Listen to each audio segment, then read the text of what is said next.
ప్రవీణన్నా క్రీస్తు సాక్షిగా జీవించావన్నా,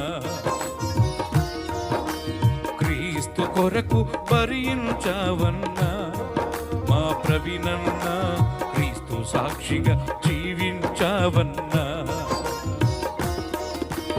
ఆస్తుల కోసము కాదన్నా, నశించే ఆత్మల కోసమనా. ఆస్తుల కోసం కాదన్నా, నశించే ఆత్మల కోసమనా. సత్య సువార్తను ప్రకటించావన్నా, జనులను దేవుని యొద్దకు నడిపించావన్నా. సత్య సువార్తను ప్రకటించావన్నా, జనులను దేవుని యొద్దకు నడిపించావన్నా. సన్మానాలైన అవమాన